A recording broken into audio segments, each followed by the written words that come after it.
Amigos, tengan ustedes muy buenas noches. Su amigo de siempre, Ricardo Monteagudo, los saluda a través de la señal descentralizadora de ATV Sur para muchos departamentos del territorio nacional, y estamos con la grata compañía de la directora de la revista Proactivo Minero, la periodista Mónica Belling. Mónica, muy buenas noches, gracias por estar en el programa. Buenas noches, Ricardo, y gracias a ti por la invitación. Bueno, Mónica, hemos estado desde hace varias semanas comentando con diversos especialistas el problema de los conflictos mineros en el país, contigo también. Yo de mi parte quiero decir un par de cosas. Yo soy un convencido de que la minería es importantísima para el desarrollo del país. Soy contrario a estas protestas antimineras que en la mayoría de los casos, reitero, carecen, digamos, de sustento. Y lo he repetido en los últimos días varias veces. Habría que ser necio para negar que de alguna manera cualquier actividad extractiva en el país pasa una factura, pero también existen pues la ciencia, la tecnología para paliar y mitigar ese tipo de efectos. Yo quiero decirlo eso así, abierta y públicamente. No sé, digamos, cuál es tu punto de vista al respecto. Creo que muchas cosas coincidimos, pero hay que encontrar una solución al conflicto que vive el país en este momento, porque, quiero decirlo con toda la claridad del caso, en este momento la minería es, quieras o no, la principal fuente de recursos que tiene nuestro país. Entonces yo quería que tú nos des tu punto de vista de cómo estás viendo la situación de los conflictos en este momento y cómo crees tú que los va a encarar un gobierno que empezó con una postura, ¿no es cierto?, públicamente conocida durante la campaña y la pre-campaña electoral, y ahora ante los hechos, digamos, tiene aparentemente otra actitud, otra conducta.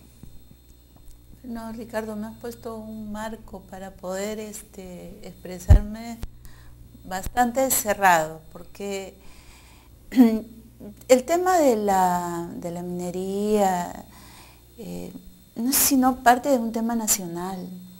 Entonces no es la disputa por qué me opongo o por qué estoy a favor, que en los términos de los lados opuestos le llaman el antiminero y el prominero. No se trata de eso, se trata de un entendimiento de lo que es el desarrollo de una nación, tener una visión de estadista. Entonces el punto no es cuánto la industria extractiva o la agroindustria nos puede favorecer o perjudicar, sino cuánto se está viendo al país como en toda la visión que debería hacerse y que hasta ahora no se ha hecho, y al parecer quien daría el primer paso, ha dado la expectativa de hacerlo, sería el presidente Ollanta. ¿Y por qué ha dado la expectativa? Porque a raíz de esta crisis, de este conflicto que realmente puede afectar mucho al país, él ha tenido que tomar decisiones, y decisiones muy importantes, como por ejemplo oro y agua. No me voy a dejar chantajear, ¿no? Entonces, estas decisiones realmente son las más valiosas de todo este conflicto, de toda esta crisis que se ha vivido con las tres regiones, principalmente con Cajamarca y con Apurímac. Entonces, lo positivo de esto es que el presidente está empezando a tomar el timón con más fuerza. Es un timón que la verdad, por las circunstancias como hemos venido, ha estado virando para aquí y para allá desde el gobierno del presidente García, y que tampoco es un asunto solamente del presidente García. Yo diría que más bien el presidente García dejó el problema y no lo atendió, y se dejó llevar por el vaivén de lo que venía ocurriendo y la misma fuerza de la razón de las inversiones mismas. O sea, caray. ¿Tú crees que Ollanta... Él tenía 40.000 millones en perspectiva. Ollanta tiene cerca de 60.000 millones en perspectiva. De acuerdo. ¿Qué le queda a él? O sea, si él, a diferencia del presidente García, si él se comporta igual que el presidente García, esto es un descalabro como país. Bueno, Casi exactamente lo mismo dijo el día de ayer el ex congresista arequipeño Rafael Valencia Dongo, quien, digamos, trabaja en estos temas, y dijo que lamentablemente desde su punto de vista, no solamente García, sino el gobierno de Toledo y el actual gobierno hasta el momento tenían una visión del problema minero similar, es decir, dejar hacer, dejar pasar, que, digamos, el mismo vaivén y el desarrollo de la minería solucione o no las cosas, que un poco esa era la actitud y que por ese camino no se iba a ningún lado. Pero tú crees que el presidente Ollanta Humala da señales. Está dando señales. Es un hombre de señales, yeah. O sea, valgan verdades. Yeah. O sea, el presidente Ollanta da señales. Y bueno, uno tiene que ser optimista y pensar que estas señales son el inicio de una nueva etapa, un nuevo peldaño que el país tiene que seguir, porque la física dice, ¿no?, que nada está estático, todo está en movimiento. Es imposible que nosotros nos quedemos estáticos. O retrocedemos o avanzamos. Nosotros no queremos retroceder, ¿verdad? Y si el presidente Ollanta se queda estático, lo que va a ocurrir es que retrocedemos. En el caso del presidente García, ¿por qué te digo que sí, en medio de ese vaivén, algo se pudo avanzar? Y ahí discrepo con el congresista que mencionaste hace un momento. Ex-congresista Rafael Valencia. El ex-congresista Valencia. Él tiene una consultora justamente que atiende los temas mineros desde hace un buen tiempo. Porque durante el gobierno del presidente Toledo se empezó a tratar el tema de las comunidades. Entonces no es tan cierto lo que está diciendo que dejó que las cosas ocurrieran. Se dio toda una normativa respecto a la participación ciudadana, a mayores talleres, a la intervención de la mano de obra local como una obligación. Entonces ya se han dado algunos pasos. Es más bien durante los 5 años anteriores donde no se ha dado ningún marco regulatorio, ninguna promoción a una mayor participación dialogante y no tirante entre la comunidad, ¿no? Claro, o sea, son 5 años donde esta relación no se ha producido de manera fluida, no se han dado iniciativas de ese tipo. Sí se dio en el gobierno anterior, qué raro que el ex congresista no lo haya recordado habiendo sido legislador, pero sí se dio, y estos 5 años obviamente han venido con un estallido. O sea, los primeros 100 días del presidente Ollanta le revienta 3 conflictos mineros en zonas donde aproximadamente hacen un tercio de la inversión, hasta un tercio de la inversión de esa cartera de proyectos de alrededor de 60.000 millones, más de 50 y tantos mil. De acuerdo. Ahora, pero digamos, siendo estrictamente, digamos, consecuentes, un poquito con lo que dijo ayer Rafael Valencia Dongo, y con relación al gobierno de Toledo, te diré que hubieron algunos incidentes, digamos, no necesariamente vinculados a la minería, ¿no? Pero por ejemplo el caso de Ilave, ¿te acuerdas del caso de Ilave? Claro. En donde incluso se asesinó a una autoridad, ¿no es cierto? Fue un ejemplo típico de un centralismo y un desoír, digamos, desde el gobierno central, desde Lima, lo que estaba ocurriendo al interior del país. Y era una cosa ya cantada, se sabía con semanas de anticipación que algo terrible iba a pasar en Ilave. Y había la necesidad de que el gobierno central, digamos, se ponga en comunicación, establezca vínculos, ¿no es cierto? Y no lo hizo. Entonces, al parecer lo que quiso decir Rafael Valencia es que lamentablemente el centralismo que caracteriza a nuestro país ha sido un denominador común del gobierno de García, del gobierno de Toledo, e incluso estos primeros días del gobierno de Ollanta. Somos un país centralista. ¿No? Entonces, nosotros todavía estamos en un joven proceso de regionalización. Y acá hay que reconocer la labor de la minería en ese sentido, porque debido a que las operaciones mineras están en focos o en lugares donde no hay mayor actividad económica, tampoco la del Estado, entonces esto de la descentralización de alguna manera es aún más jalada, promovida por estas empresas. Entonces, hay que ver el conjunto, ¿no? Porque antes del del presidente Toledo teníamos al presidente Fujimori, igualmente, era un gobierno centralista. Y esa es una característica que nosotros tenemos que ir evolucionando, tenemos que ir mejorando y reconociendo. No podemos negarlo y a ninguno de los mandatarios por sí mismos, ¿no?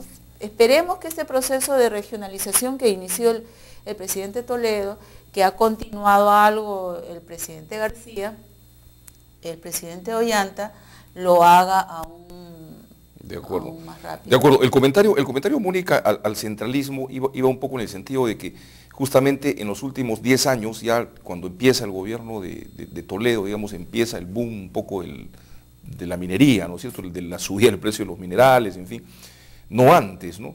Entonces, justamente en ese periodo de desarrollo y de crecimiento, de boom minero, es que siendo un país centralista, cuya culpa la tienen todos los gobernantes, ninguno en particular, lamentablemente pues ocurrió lo que ocurrió, ¿no? O sea, si fuésemos un país más articulado, ¿no es cierto?, probablemente hubiésemos paliado mejor las circunstancias. Yo creo que es un tema no solamente de centralismo, es un tema también de que las estructuras del gobierno requieren ser modernizadas. De acuerdo, incluidas las de los gobiernos regionales, obviamente. Por supuesto, el gobierno regional también es centralista. Así es. Me hace señas, Mónica, por favor, el tema es muy complicado.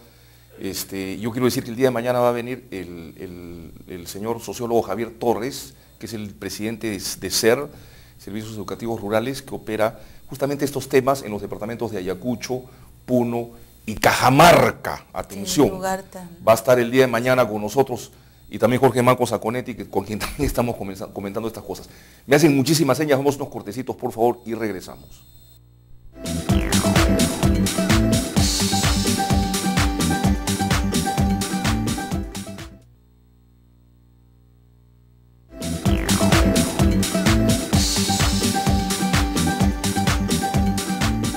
Bien, amigos, seguimos con la periodista Mónica Belling, directora de la revista Proactivo Minero. Muy bien, bueno, hay una serie de lugares comunes, ¿no? Como por ejemplo culpar la ineficiencia de los gobiernos regionales, su falta de capacidad para ejecutar obras.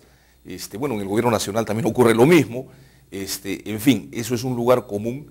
¿Tú qué opinas de la propuesta hecha por Jorge Manco Saconetti, por ejemplo, la semana pasada, que él dice, deberíamos llenar a los gobiernos regionales y municipios, sobre todo aquellos que tienen grandes recursos por canon y regalías, de técnicos y profesionales de primer nivel, bien remunerados, reitero, que se encarguen de elaborar los proyectos y que puedan pasar la valla del SNIP, por ejemplo, decía, ¿no?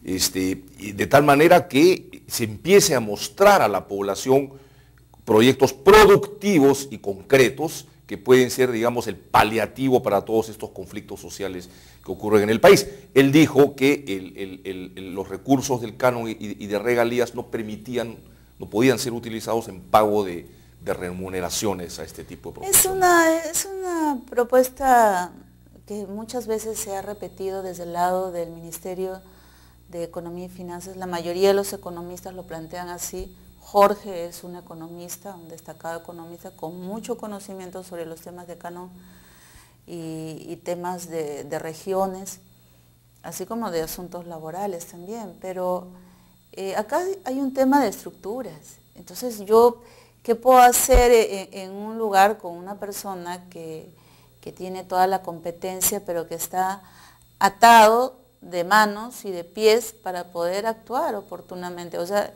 el SNIP fue un primer buen paso para justamente mejorar estas estructuras, pero de ahí no hemos dado otro paso mayor. Entonces, las competencias de los funcionarios, el control a ellos, cómo se les contrata, porque no solamente pagarles bien remunerados, sino cómo se les paga y cómo se controla que ese pago sea pues correspondido a resultados, ¿no? Y que no sea solamente un cumplir el horario. Porque entonces ahí fácilmente se cae en temas de corrupción.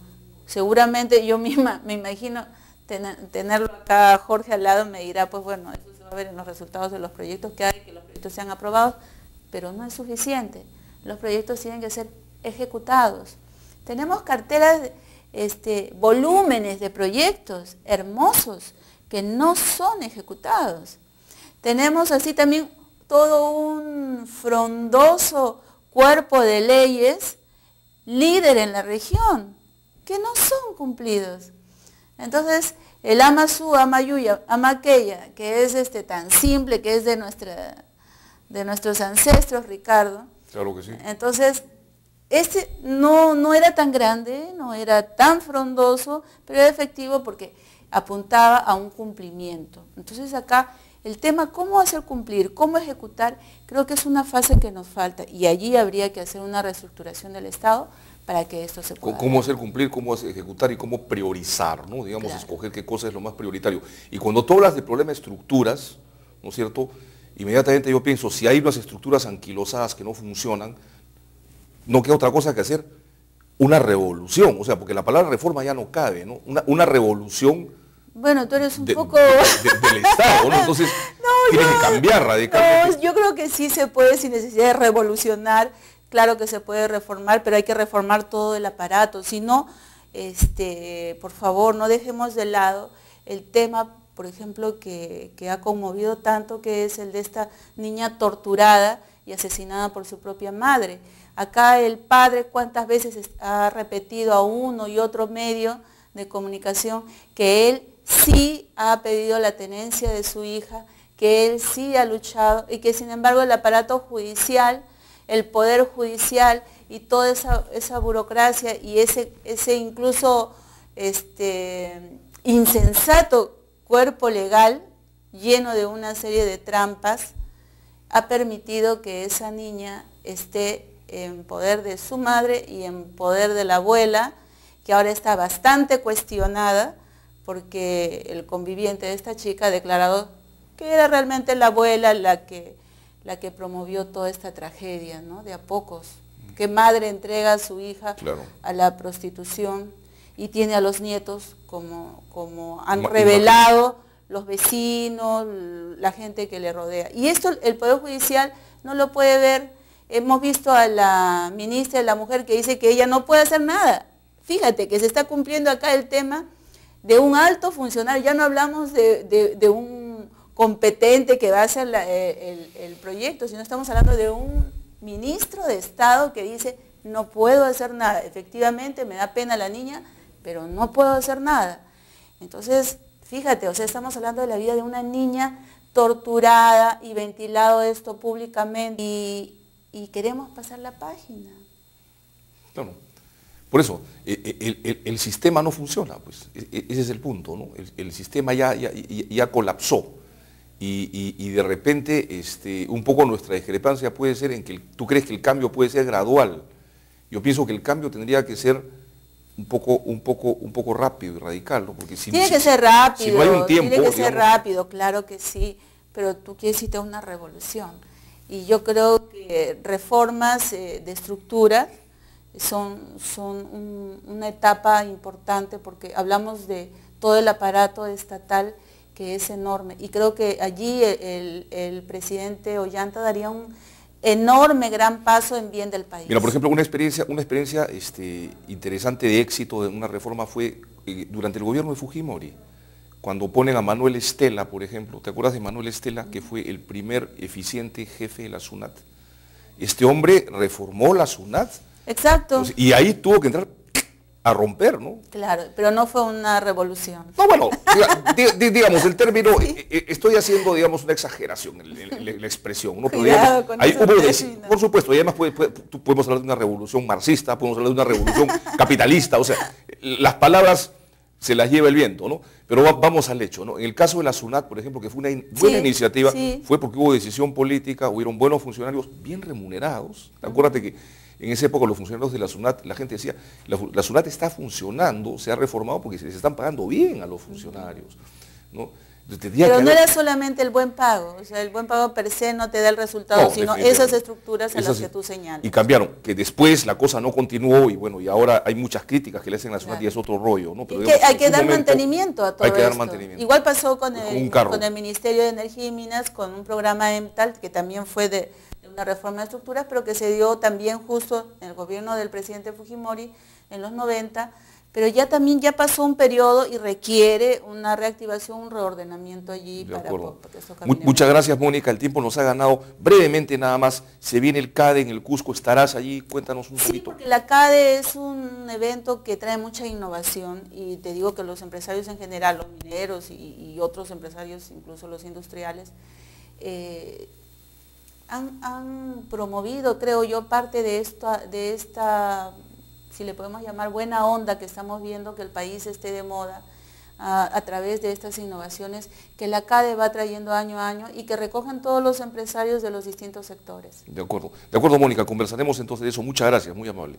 Gracias a ti. Amigos, vamos a unos cortes, por favor, no se vayan, esto es Hora 8 y vamos como siempre a seguir hablando de pequeños productores de pisco y estará con nosotros una dama, la señora Juana Martínez González, representante de Pisco Tres Generaciones, más conocida como la Dama del Pisco, por si acaso. Regresamos.